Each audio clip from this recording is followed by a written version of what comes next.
வணக்கம் மக்களே, பொன்னேறு கட்டுறதை பற்றி பாட்டிக்கிட்ட கதை கேட்கலாம் வாங்க.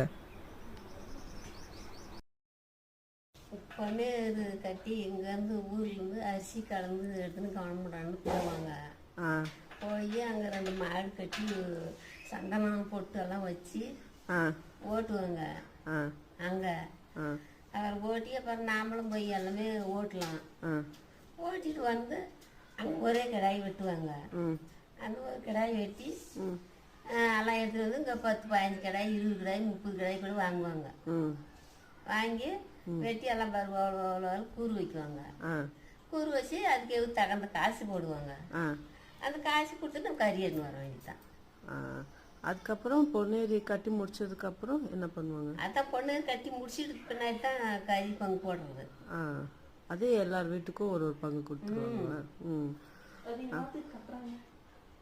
மாடு 2 பிடிச்சும் போய் கலப்பை எடுத்துன்னு போய் நுகத்தடி எடுத்துன்னு போய். எதுக்காக இந்த மாதிரி பண்றாங்க பொன்னேரின்னு? அது எந்த காலத்துலயுமே அப்படி கட்டுவாங்க. அவங்க நாங்க பிறந்த இடத்துல கூட கட்டுறாங்க. அது கட்டினா தான் நம்ம கொல்ல கைனி ஓட்டணும். சித்திரை மாசத்துல அது கட்டலனாக்கா ஓட்டினா சரி வராது.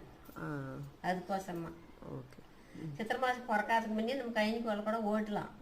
சித்திரை மாசம் பிறந்தா பொன்னேறு கட்டாது நம்ம கட்டக்கூடாது ஏறு கைனில. அதுக்கப்புறம் தான் நம்ம கழனியில் எது பண்ணணும்.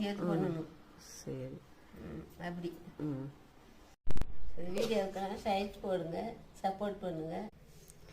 எல்லாருமே பாட்டி சொன்ன கதையை கேட்டிருப்பீங்கன்னு நினைக்கிறேன். எங்கள் ஊரில் இப்போ வர புதன்கிழமை பொன்னேரி வந்து நடத்துவாங்க. அதோட ஃபுல் வீடியோ எப்படி பண்ணுறாங்க, ஏர் ஓட்டுறதுலேருந்து கறி கூறு போடுறது, பங்கு கொடுக்கறது, அதுக்கப்புறம் ராத்திரி வான வேடிக்கை, இது எல்லாமே பண்ணுறாங்க. எல்லாமே ஒரு லாங் வீடியோவாக வியாழக்கிழமை காலையில் அப்லோட் பண்ணுறேன், பாருங்கள். இப்போ நீங்கள் கேட்டது தருமபுரி மாவட்டம் பாலக்கோடு ஜோதி அள்ளின்னு ஒரு கிராமத்தில் நடக்கிற சித்திரை மாதத்தில் பண்ணக்கூடிய ஒரு சம்பிரதாயம். இதே மாதிரி உங்கள் ஊர்லேயும் ஏதாவது பண்ணுறீங்கன்னா அதை கண்டிப்பாக கமெண்ட் செக்ஷனில் ஷேர் பண்ணுங்கள், சப்போர்ட் பண்ணுங்கள், சப்ஸ்கிரைப் பண்ணுங்கள். நன்றி.